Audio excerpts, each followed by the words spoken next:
Good evening everyone. My name is Luisa May D. Binato and my report is regarding to popular literature genre bio-romance. So what is the romance? The romance genre emphasizes falling in love and establish an emotional and committed relationship between partners. Romance fiction is smart, fresh and diverse. Whether you enjoy contemporary dialogue, historical settings, mystery, thrillers, or any numbers of other themes, there are a romance novel waiting for you.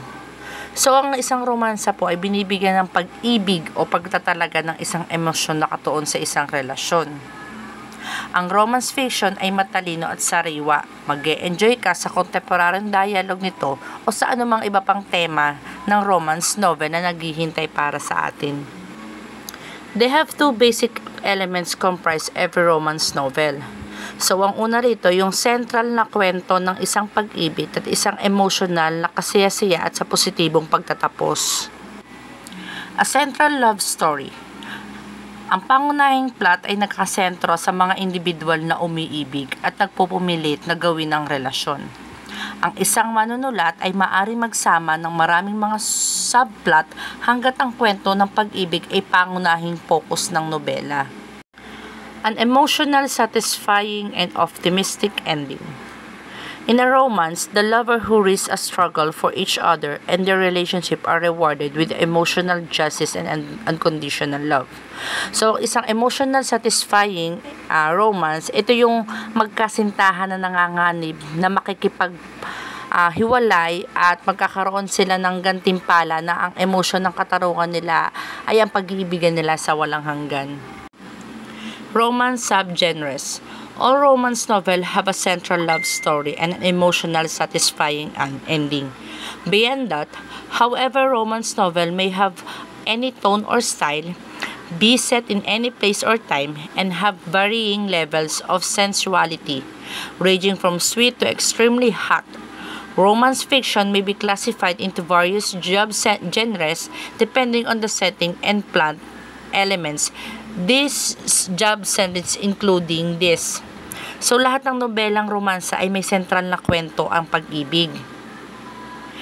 Minsan ang kasaya sa pagtatapos. Higit pa riyan, gayon man, ang nobelang romansa ay maaaring magkaroon ng anumang tono o estilo. Magkakaroon din to minsan ng rated SPG. So, ang romance fiction ay maaaring iba't ibang subgenre. Depende ito sa elementong gustong gawin ng isang director. Contemporary romance. Romance novel that set from 1950s to the present that focus primarily on the romantic relationship.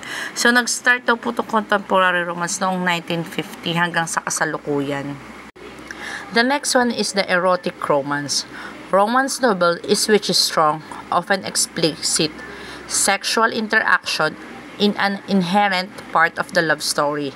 Character growth and relationship develop and could not be removed without damaging the storyline. These novels may contain elements of other romance subgenres such as the paranormal, historical, and etc. So, ang erotikong romansa daw, isang romansa na kung saan malakas o kadalasang tahasang sexual na nakikipag-ugnay sa isang bahagi ng kwento. Ang pag-ibig at paglaki ng karakter at pagtulad ng isang relasyon ay hindi maaaring alisin ng hindi nasisira ang takbo ng kwento. Historical romance. Romances set in the historical past such as the Regency romances. Story must remain faithful to the culture and tradition of the time period. The example of historical romance are The Fountains of Silence, Lovely War, and The Devil Darling Spy. The next one's the paranormal romance incorporates gothic or horror elements, usually with the supernatural settings and the relationship between humans with psychic abilities and characters such as the vampires, werewolves, witches, demons, or even angels and ghosts. So, alam naman natin kapag sinabing paranormal romance, ito yung medyo nakakatakot or medyo exotic. Ayan yung mga example ng mga movies or novels ng mga paranormal. Romance with the spiritual elements. Romance novel in which spiritual beliefs are in the inherent part of the love story. character growth or relationship develop and could not be removed without damaging the storyline. These novels may be set in the context of any religious or spiritual belief system of any culture.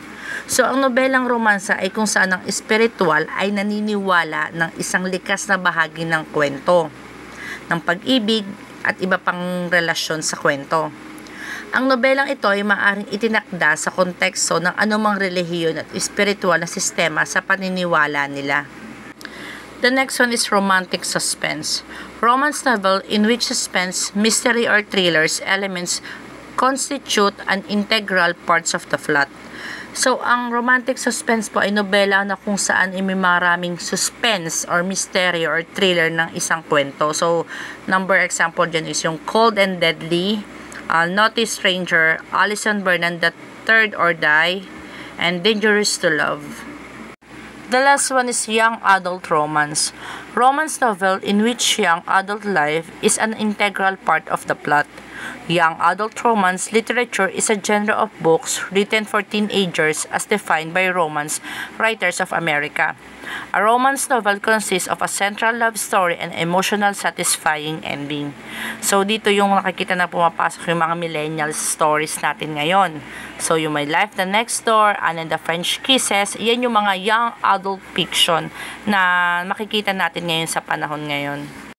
So, that's all for my report and thank you for your listening and may isasend po akong link for more information. Thank you. God bless.